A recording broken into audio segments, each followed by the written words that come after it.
Var ciyani bir şey bodar munay. Pisari apashay bigir.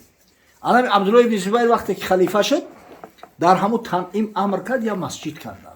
Hamu masjid bo nomi masjidi bibi Oyşa raziyallahu taala anhu ma'ruf shida giyay. Az bas ki udobni kardan ayam zamonoy peshimta sharoitoy khub kardan. Na bosha shart nist ki tan'im bray. Agar ham Arafot ham bray baniyati amra agar ay hamu jaram ihrom pushi biyoy durust ay. Egon ishkol nadora. Faqat ija udobniyay nazdiktaray ba haram. Баъд ҳамун ҷои мақсад ки ғусл кардан дигара омода кардан масҷид ки ҳастай дигар мардум одат кардан касе ки умра мекуна мерава аз ҳамун танъим аз ҳамун масҷиди биби Ойшаи модармон меояд. Барои умра кардан шарт нестай ки мо миқот бирем. Миқот барои ки шартай барои офоқиҳо барои касое ки ай пишти миқот биёянд. Аммо вақте ҳоҷиҳо мераванд дар Макка муқим мешаванд қасди умра ки кардан ҳамун хил барои инора кифоя мекунад. Дар ҳамун хил ки рафтан иҳром пӯшидан метавонанд биён ба ҳазур умра кунанд. Ҳамин як хел одам фоидааши чӣ нест хонасӯхта ин ҳамин зиёну зарараш бисёр мерасад. Мардума ҳамин кори хайр боз медоранд. Мунаввара зиёрат рафтанд бо қафо гашта омаданиянд. Онҳо ҳақ надоранд ки ай миқот бигзаранд бе иҳром. ҳатман бояд иҳрома дар масалан аз Макка омад дар Зулҳулайфа банда, аз Тоиф омад дар ҳамун Қарналманозил бибанда. Иҷозат надоранд бе ҳамун иҳром бидроянд. Ва барои бе иҳром дуромадӣ дам воҷиб мешавад. Агар дар байни мисол ай Мадина буромадагианд гуфтанд ки ҳамун айбайда ки айхонашон буданд айхонашон мебанданд иҳрома мисол яд мекунанд. Ай Мадина буромадагӣ бош ҳамун ай Масҷид Зулҳулайфа ай миқотгоҳ гузаштагиҷа байни ира ай кунад мисол 400 километр 200 километр шава. Офоқ ҳар чизе ки ай миқот берун ай. Хил мешавад. Хил аз миқот дарун аз ҳарам берун ай. Баъд ҳарам худаш мешавад. Ин ҳамин се территория ай. Касое ки дар хил зиндагӣ мекунанд, яъне ки аз миқот дарун зиндагӣ мекунанд, ай ҳарам берун. Ай мо хонашон иҳром мепӯшанд биён.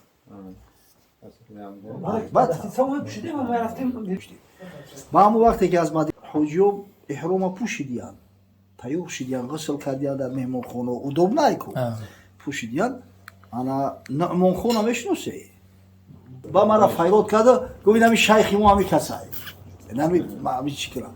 Ав шофёр даъво дорад ки Зулҳулайфа намедроем. Прямой мерем. Аллакай шумо ҳаминҷа чӣ карdeku?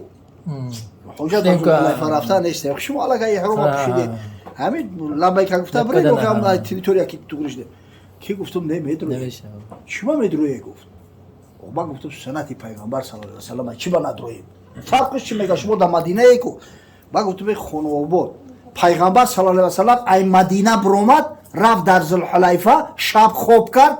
Баъд мақсад ки иҳром пӯшидан лаббайка гуфта биромадан наметонистанд прямой бираванд ай Мадина. Ба хаб кард. Бо вуҷуд ҳамон хонасӯхта дар Зулҳулайфа наистодай. Я вақт ҳамун Нуъмон занг мезанад қори Нуъмон мега ки наистода ки довлои касофат бира. Медромадем дуруст мешид. Ва барои ки аллакай мо иҳром пӯшидагие ба ҳамин сарҳади миқот ки лаббайка гуфта ки мерафтем халос дигар. Не ки ҷое ки мард медонад ки ҳамин пайғамбари худо ҳамин кора кардааст, вой ба ҳолаш агар накуна. Чизира аниқ медонем. Она мехонанд ҳамун намозаҳо мераванд.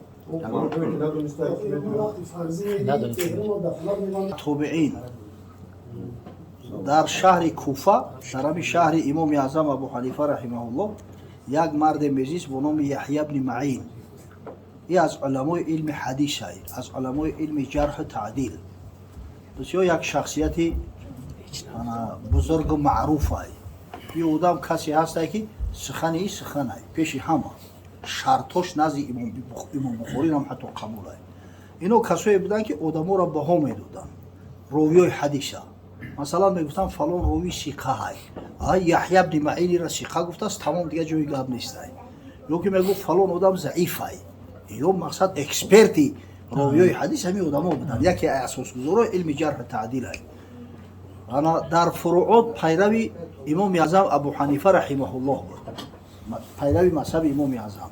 Аммо ҳадиси калон ай. ҳамин ҳаҷатулвадои пайғамбар саллаллоҳу алайҳи ва саллам касе мисли ҳамин намедонистааст. ҳамин ҳаҷатулвадо ҳазрат саллаллоҳу алайҳи ва саллам аз кадом дар дуромад, дар куҷо хоб кардааст, рӯзи аввал дар куҷо буд, дар Мино дар кадом мавзеъ буд, Арафота дар куҷо буд, макони дуо кардагиш куҷо буд, нуқта ба нуқта оба дар каду мавзеъ омад, оби замзама хӯрд, чӣ нав истода хӯрдааст. ин бисёр муҳиманда нозукан. ҳамин хотир тоҷирои Куфа ҷамъ шидан, мавсими ҳаҷ будааст. гуфтанд ё Яҳё, тамоми хароҷоту дар калаи мо, фақат ҳамроҳи мо бира, мо аз ҳамин як хоҳиш дорем ки ҳамин ба тариқе ки пайғамбар саллаллоҳу алайҳи ва саллам ҳаҷ кардааст, моро таълим бите ҳамон хел ҳаҷ кунем. хароҷоти хонавода тамомиҷа мемонем гуфтанд. то ҳамин фақат ҳамроҳи мо ҳамчун таълим диҳанда бира. хай ҳама имкону шароит муҳайё шидааст. гуфт бара мерем. ҳамроҳшон мега ҳаракат карданд. омадан вақте мега дар ҳамон макони миқот расидан, зоти ирқ дар расидан, гуфтанд шаб хоб мекунем, саҳар ғусл мекунем, иҳром мепӯшем, лаббайка гуфта ҳаракат мекунем. аллакай моҳи чӣ дар омадааст? моҳи зулҳиҷа аввалош баи. ҳамин шаб хоб мекунанд ки Яҳя ибн Маъин пайғамбари Худо саллаллоҳу алайҳи ва саллам дар хоб мебинанд.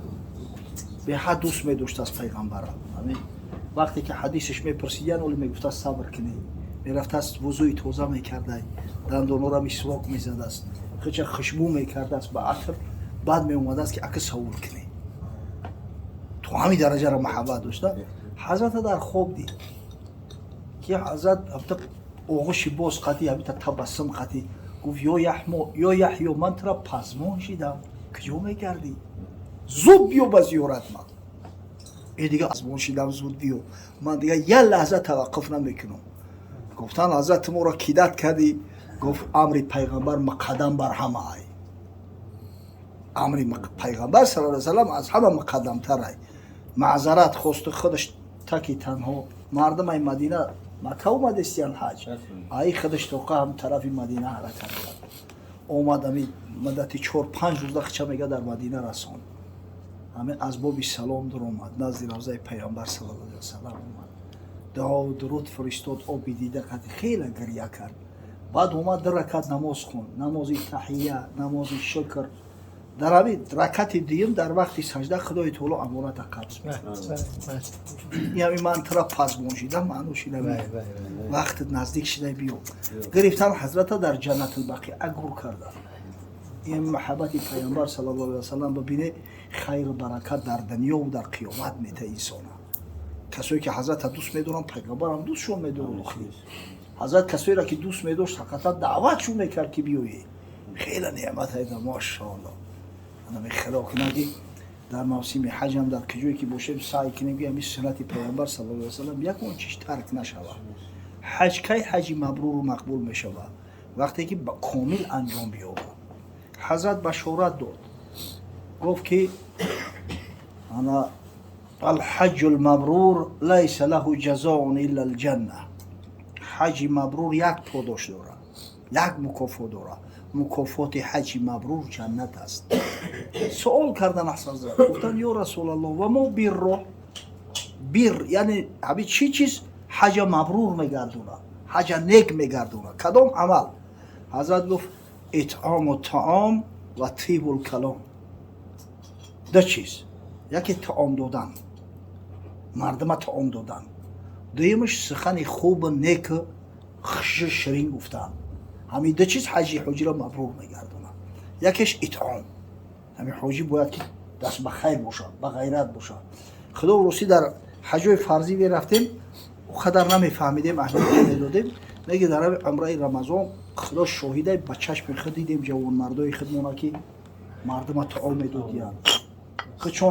хичон дар масҷид шиштагӣ, эътикоф шиштагиянд, махсус одам доштиянд. дар ифтору дар таоми саҳару меёранд ҳамин гирду банора ҳамара ба таом мақсад ки хӯрока қати таъмин мекунанд. худо баракатшон бута. чандин шеър ба чора дидем. худо ростия ки агар чанде ҳамин номшона нагирем